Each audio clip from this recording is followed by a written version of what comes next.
And now, stay tuned for the mystery program that is unique among all mystery programs. Because even when you know who's guilty, you always receive a startling surprise at the final curtain. In the Signal Oil program, The Whistler.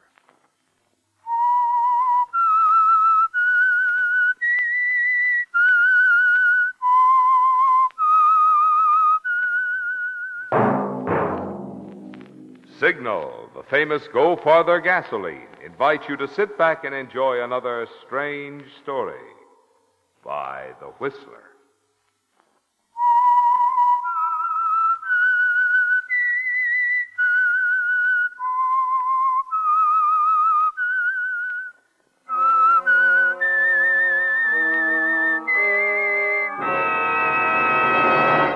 I am the Whistler, and I know many things, for I walk by night.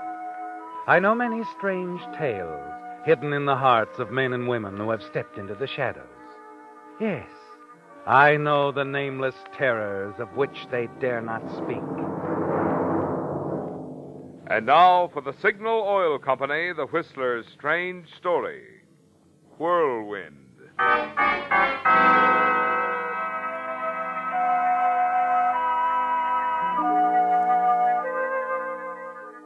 The first blue of evening shaded the eastern sky, and the lights began to blink on in the city of the angels. In a comfortable Beverly Hills apartment, Lionel James stood before a full-length mirror, completing his tedious ritual of dressing for the night's activities. While across the room, his wife Edith sat patiently appraising him, and then sat up rigid as an ambulance blared through the street below. I wish they'd find some other street to travel on. It's a trifle annoying. You leaving soon? In a few minutes. Oh, what'd the doctor say? Nothing much, Lionel.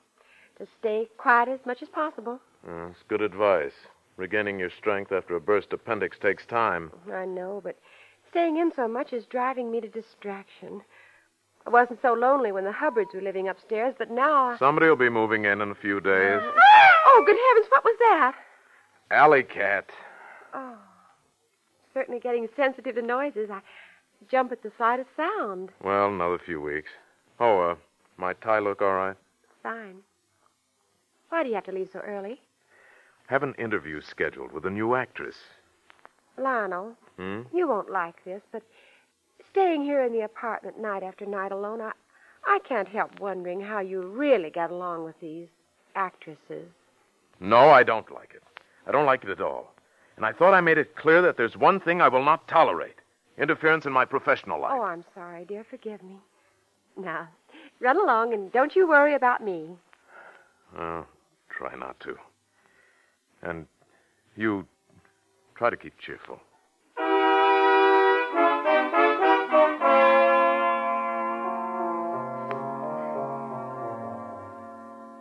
Once you're in the cab, you ride into another world, leaving Edith and her humdrum existence behind you. And it's an exciting world you move into at night, Lionel.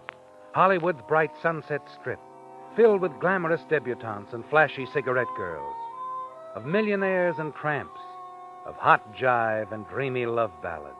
And here you are undisputed king. Your daily column, Nightlife, by Lionel James, is a must for 1,000,000 Angelinos. In it, you can make reputations or break them. And either way is all right with you. The first stop on your night beat, as always, is Mike Gorman's Club 400. Oh, it's a nice crowd, Mike. Tiny's hot trombone packs him in. You think so? He's got a reputation, in spite of you. Oh? Well, we'll see, Mike. Want to bet he doesn't last? Oh, lay off, will you, Lionel? Why don't you give the guy a break?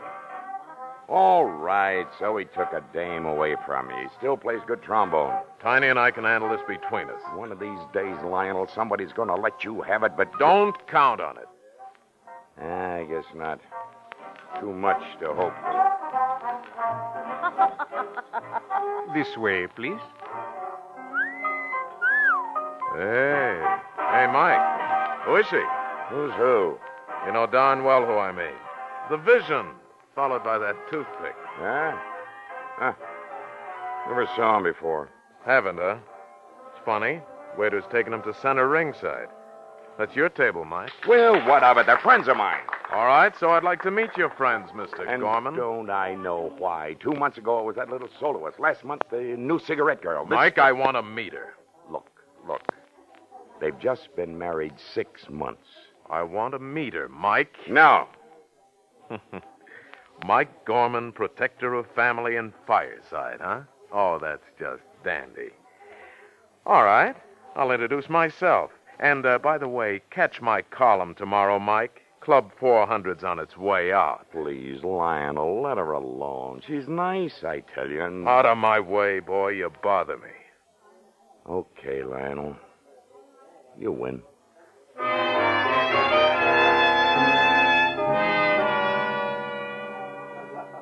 Ever since we came out from Texas, my wife's been dying to meet you, see? Really?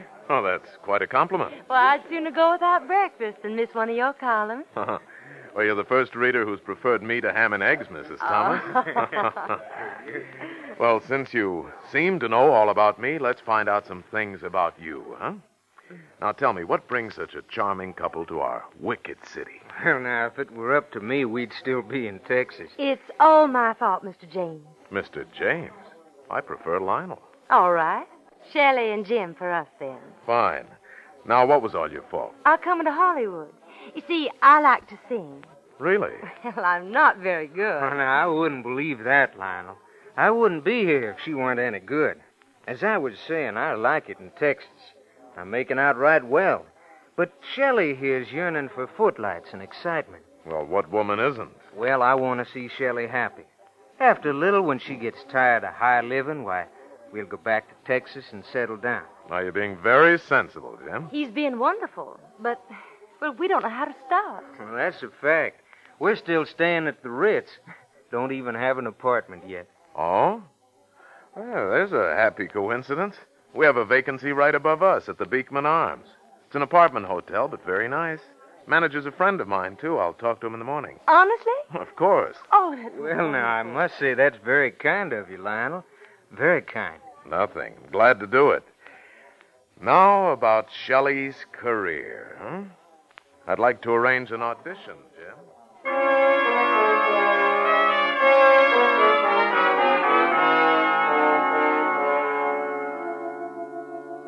And that's how it all began, wasn't it, Lionel? Like the harmless beginnings of so many flirtations of yours. And as usual, everything moves smoothly and quickly.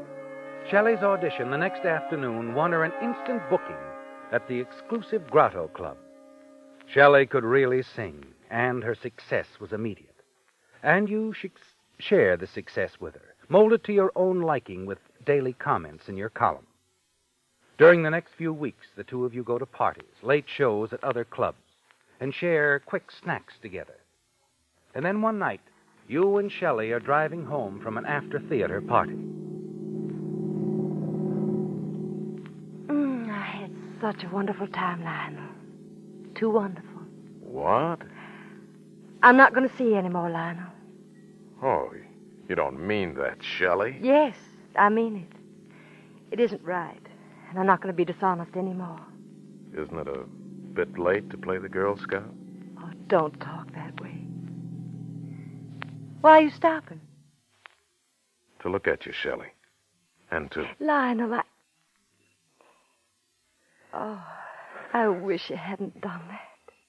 You're making it harder for me. Jim's been so fine, so wonderful to me.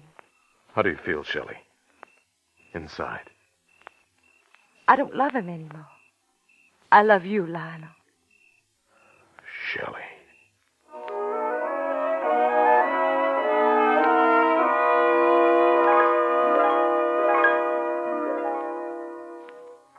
You drive to the Beekman Arms in silence, park the car in your garage, and walk silently into the apartment building with Shelley.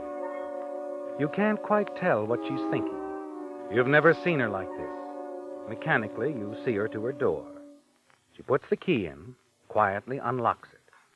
But before she opens it, she turns and looks at you. I've made up my mind, Lionel. Oh? About what? We've got to be honest. I'm going to tell Jim about us, and you've got to tell your wife. Oh, now, wait a minute. Let's not rush into anything. We've got to be honest, Lionel. Oh, Shelley, be sensible. Why not wait a while? We'll see how things work out. No, I won't do that. Jim and I promised each other that if it... Please listen to me, Shelley. Now let's be mature about this. I'm being mature. Either you love me or you don't. Do you? Now, isn't that a fine question? Then you should tell your wife. But, Shelley... And I should tell Jim, and that's what I'm going to do. Now, look, Shelley, maybe later on we No, can both... Lionel. I'm going to tell Jim right away. Right away? Yes, tonight. I just can't keep on Just wait a minute. Now, You can't talk me out of it, Lionel. I'm telling Jim everything tonight. Good night, Lionel. No. Shelley! Shelley!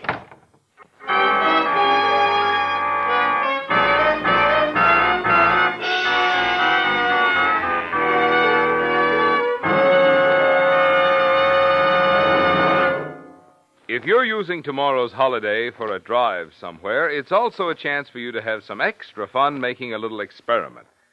You know, of course, that from Canada to Mexico, Signal is known as the famous Go Farther gasoline. So if you power your car tomorrow with Signal, you're sure of good mileage. But you've also been hearing me say that outstanding performance goes hand in hand with Signal's famous mileage, because today's Signal gasoline helps your motor run more efficiently. Well, to prove for yourself how right this is, just try using nothing but Signal gas for tomorrow's trip, and then notice 3 things. As you touch the starter, notice how quickly your motor springs to life. As you slip your motor into gear and step on the gas, notice that proud pickup. And as you soar up hills and down highways, notice that smooth, quiet Signal power. Wonderful, isn't it? So good, in fact, that I'm going to make a little bet. As you head back home from a day of really happy driving, your name will already be on the growing list of drivers who won't be satisfied with anything less than the famous Go Farther gasoline. Signal, that is.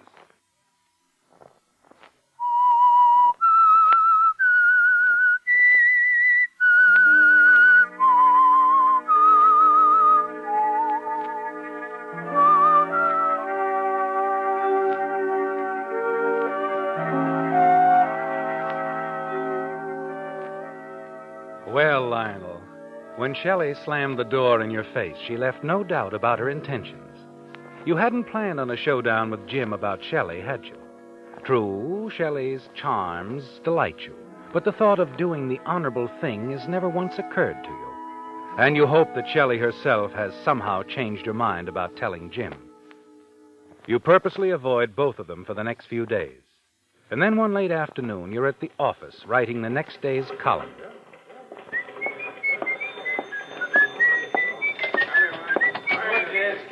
Somebody to see you, Mr. James. I'm too busy to see anyone. Sorry to intrude on your work like this. Huh? Oh, it's you, Jim. All right, scram, kid. Oh, sit down, Jim. Shelley told me. Yes. Well, you understand, Jim, I had no intention. I'm not here to blame you, sir. Oh? I'm worried about Shelley. Yes, I imagine she's quite upset. That's not what I mean. She's in love with you, Mr. James. I understand you've declared your love for her. Well, naturally. Do you plan to marry Shelley? Well, yes, certainly, but When? Why, as soon as possible. Unfortunately, though, my wife's recovering from a serious operation. How long will it be before she's well? Oh, some time yet, but it's not only that. What with doctor bills and one thing and another, I'm rather heavily in debt. Divorces and settlements are expensive. I can take care of that. I got plenty of money. Oh, look, Jim. Why are you so concerned with a woman who wants to leave you anyway? I'm in love with Shelley, and I'm going to make sure she's treated right. You know, I think Shelley's in love with you, too, Jim. After all, this is just a momentary infatuation. No, sir. Shelley's not like that. Look, I'm busy right now, Jim. Maybe we can talk about this at length some other time. There's nothing more to say. I noticed by your columns that you lack quotations. Well, I have one I'd like you to keep in mind, sir. He who sows the wind reaps the whirlwind.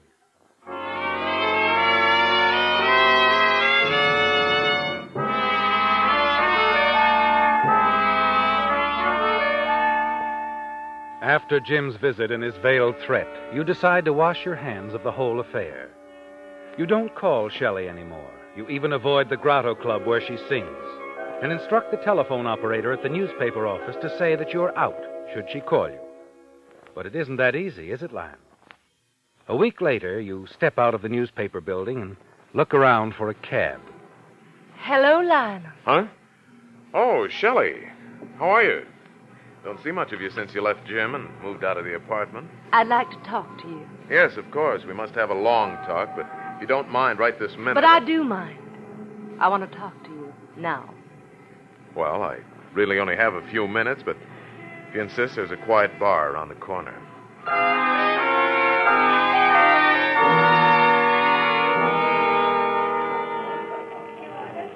I'd like to know what happened, Lionel. Well, it's clear enough. Your impulsiveness broke up our rather pleasant friendship, that's all. Friendship? I thought you were in love with me. Well, I was, in a manner of speaking. I want straight answers, Lionel. Are you still in love with your wife? Is that it? I've never been in love with Edith. She's a good, stable influence on me, makes a comfortable home. And above all, she doesn't ask too many questions. To think I gave up Jim for... Really, my dear, I advise you two to kiss and make up and go back to Texas, huh? I could never do that now. Well, suit yourself. You don't care. You just don't care what happens to me, do you? You won't get lost, Shelley. Most women would gladly give up their husbands to sing at the Grotto Club. Well, gotta go now. If you ever want any plugs in my column, just let me know.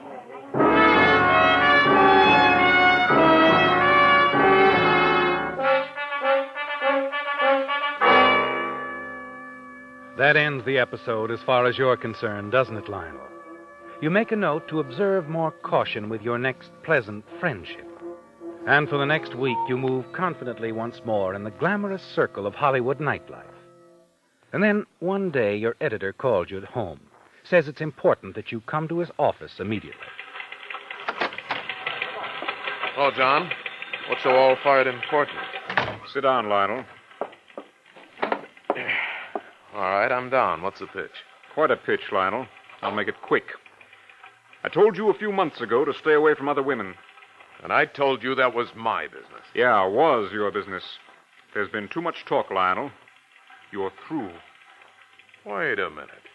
You trying to tell me... I've told you you're through. Fired. 2 weeks' notice. This is it.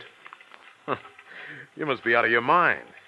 I don't need your lousy job. There isn't a paper in this town that wouldn't snap me up in a minute. All right. And just tell me one thing. Who's behind this? Nobody but you, Lionel. I've told you to knock it off before, and you wouldn't listen to me. You're lying. Somebody pretty big must be out to wreck me. And I think I know who it is.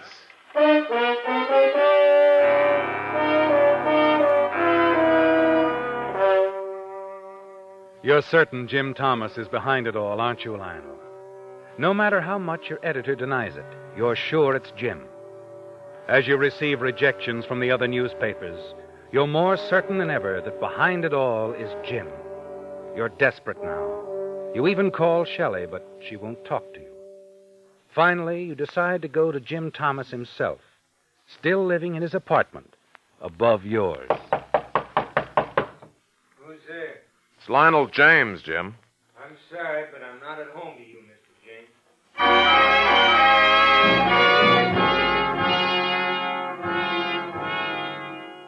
Jim was right, Lionel. You have reaped the whirlwind. And you're out of big-time journalism. No stars to interview. No longer any nightclubs for you to cover. And so for the first time in years, you're spending a quiet evening at home with Edith, who knows you've lost your job, but doesn't know why. Stop worrying, Lionel. Paper can't be that short-sighted. They'll forget about it in a week or two and beg you to come back to their column. We'll hope so. I rather like having you home for a change. I don't have to tremble every time a shutter bangs or the floor creaks. That's good, dear. Oh, Mr. Thomas is home. Hear him up there? On time, as usual. Yeah. Listening to Mr. Thomas has become a little hobby of mine. Has it? By the way, whatever happened to Mrs. Thomas? I never hear her. What was it? Mrs. Thomas? Mm-hmm. Oh, they're separated. Her success at the grotto must have gone to her head. Well, I'm sure it wasn't Mr. Thomas's fault. He's such a nice man. Regular habits. I thought you said you never met Mr. Thomas. I haven't. But I know his habits a lot better than I do yours. At least for the evening hours. Oh? How's that? Well, I told you. By listening to him walk. He can't keep a secret from me. What time is it? 11 o'clock. Mm-hmm. Time for his nightcap. The lobby bar sends up a drink every night at 11 sharp. Shh. He's going toward the door for his drink.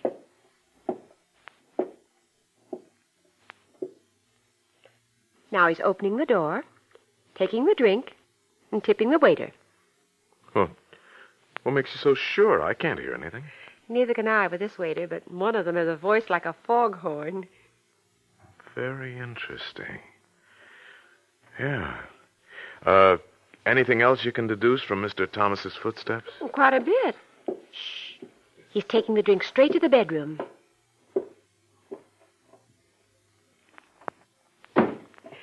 He goes to bed this way every night. He takes one shoe off, takes a long sip on his drink. I can count to 10 slowly, and then... Shh. There, you see? Yes. Very clever observation, Edith. I never realized Mr. Thomas had such interesting and regular habits. The idea comes to you as suddenly as a whirlwind. You begin to formulate a plan for Jim to wreak the havoc of it. Yes, you tell yourself that with Jim Thomas out of the way, you'll manage somehow to regain your position as a top columnist. And thanks to your wife, Edith, you know just how to do it. The next evening at 10:30, you leave your apartment, comfortably dressed in soft, rubber-soled shoes, and go downstairs to the lobby bar.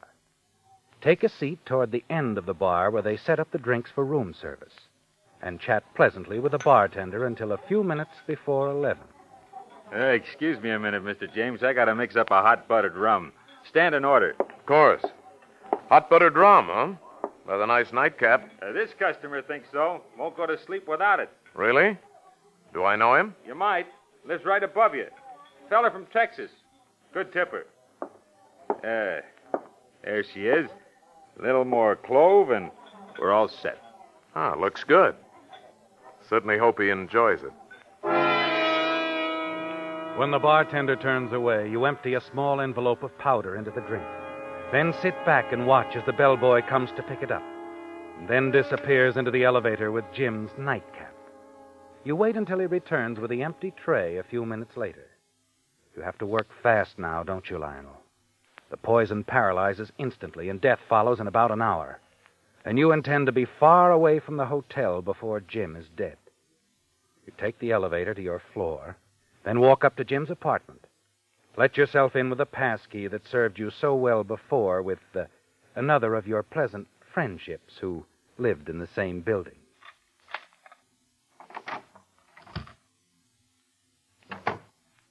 In your rubber-soled shoes, you quickly and quietly search through the apartment until you find Jim's typewriter. You find it in the bedroom. Jim is still conscious, but you don't let his presence disturb you. That's you, Lionel. Help. Call a doctor. I'm poisoned. I can't breathe. I can't move. You insert a sheet of paper into the portable. Put it in your lap to deaden the noise and vibration. To everyone I know, forgive me. I just can't take Shelley back, and I can't live without her. Goodbye. And now all you need is the signature. It's a perfect suicide.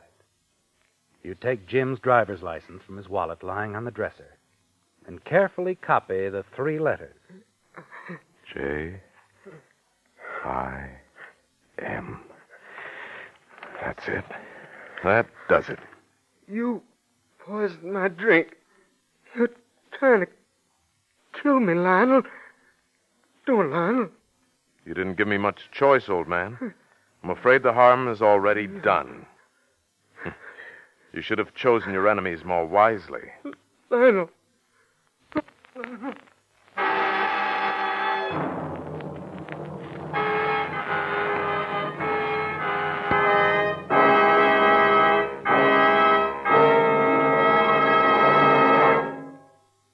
Again and again tomorrow, holiday drivers away from home will be asking the question, where's a good place to eat? So to help travelers find a happy answer to this question, signal dealers are offering free a 20-page booklet of selected eating and lodging places in 350 cities and towns throughout 16 western states. Included in this handy pocket-sized booklet is such useful information as whether prices are low, medium, or high, whether the lodging place offers facilities for swimming, and in the case of motels, whether kitchens are available. Perhaps you also need a map. Signal's highway maps have helpful extra features, such as a traveler's radio log to show you where to tune in your favorite network programs as you travel, plus a list of interesting places to visit. And in the larger metropolitan areas, Signal's street maps are also yours for the asking. These 3 free items, incidentally, are just a few of the thoughtful services you'll find at those friendly, independently operated stations where you fill up with Signal, the famous Go Farther gasoline.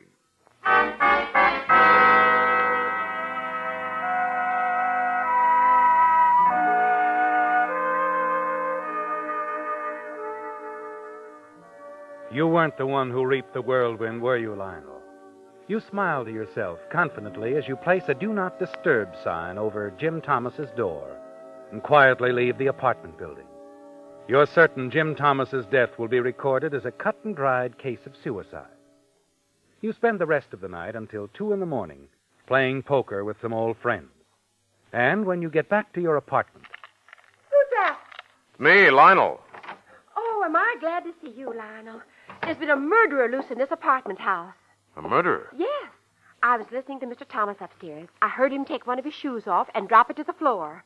I counted to 10, like I usually do while he takes a sip of his drink. Never mind the details, Edith. Get to the point. Well, after I counted to 10, I waited for the other shoe to drop.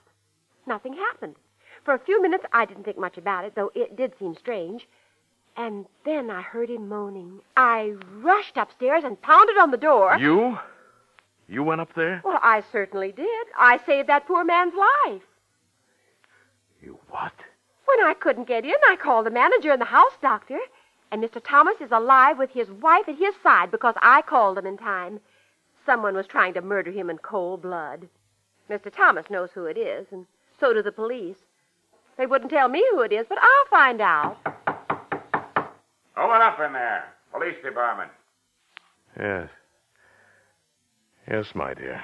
I'm sure you'll find out. Soon.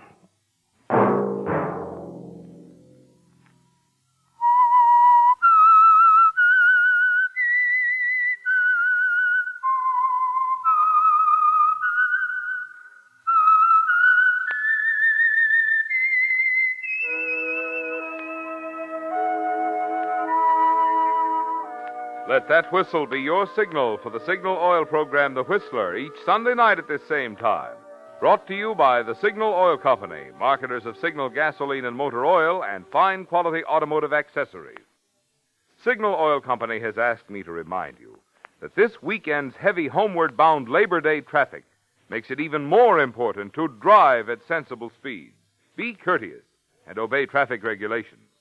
It may save a life, possibly your own.